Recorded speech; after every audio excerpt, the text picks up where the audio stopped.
స్టోరీలోకి వెళ్లే ముందు మా ఛానల్ని సబ్స్క్రైబ్ చేయండి.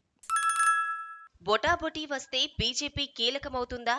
ఏపీలో ఎన్నికలు ముగిశాయి. ఫలితాలు వచ్చేందుకు సుదీర్ఘ నిరీక్షణ చేయక తప్పని పరిస్థితి. జూన్ 4 వరకు అంతా వెయిట్ చేయాల్సిందే. అయితే ఈలోగా చాలా హంగామా సాగుతోంది.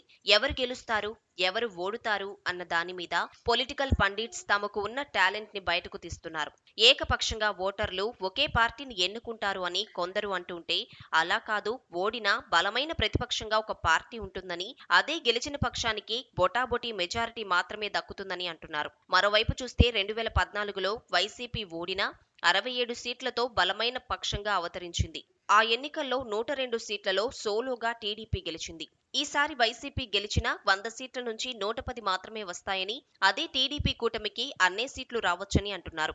మరీ పోరు భీకరంగా ఉంటే మాత్రం 90 నుంచి 95 కూడా రావచ్చు అని మరో నెంబర్ చెబుతున్నారు. ఇక్కడే రాజకీయ కుతూహలం అందరిలో మొదలవుతోంది. అతి తక్కువ నెంబర్తో వైసీపీ కానీ కూటమి కానీ గద్దెనెక్కితే ఏపీ రాజకీయం సాఫీగా సాగుతుందా అన్నదే ఇక్కడ చర్చ. ఏపీలో ఎవరు అధికారం చేపట్టాలన్నా కావలసిన సీట్లు 88. దీనిని మ్యాజిక్ ఫిగర్ అని అంటారు. ఆ నెంబర్ కంటే 1-2 సీట్లు మాత్రమే ఎక్కువగా తెచ్చుకుని జస్ట్ 90తో అటు కూటమి కానీ ఇటు వైసీపీ కానీ గెలిస్తే అవతల పక్షానికి 85 దాకా సీట్లు వస్తాయి. అంటే అధికారానికి విపక్షం 3 సీట్లకు దూరంగా ఉంటే 2 సీట్లతో అధికారం మరో పక్షం వశమవుతుందన్నమాట. ఇది ఊహించుకుంటేనే భయం వేసే పరిస్థితి. కానీ ఏపీలో ఎన్నికలు జరిగిన తీరు, ఏ పక్షమూ తాము తగ్గకపోవటం, రెండు వైపులా ఉన్న ప్లస్ అండ్ మైనస్, ఇలా చాలా సమీకరణలు చూస్తే కనుక ఏపీ రాజకీయం నిలువునా చీలిపోయింది.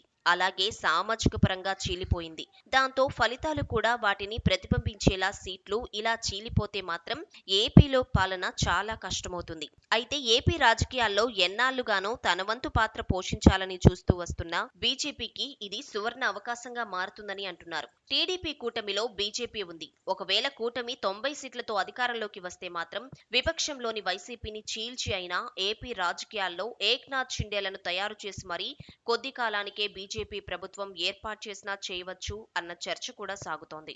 అదేవిధంగా వైసీపీ బొటాబొటీతో అధికారంలోకి వస్తే టీడీపీలోని వారిని తన వైపు తిప్పుకొని ఆ మీదట వైసీపీని ఇబ్బంది పెట్టి ఏదో ఒక సమయంలో అధికారం బీజేపీ పొందినా పొందవచ్చు అన్నది మరో ప్రచారంగా ఉంది.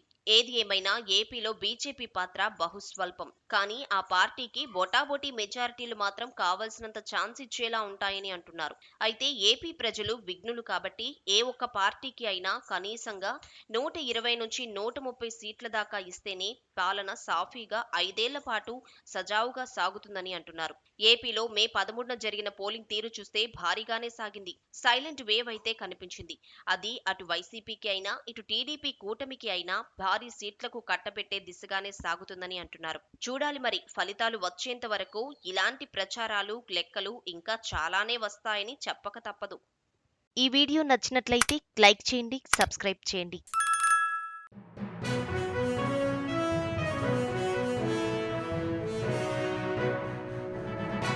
మీ ఊరికి సంబంధించిన సమస్యలను, ఇతర వార్తలను 9440486321 నెంబర్కు వాట్సాప్ ద్వారా వీడియోలను పంపగలరు.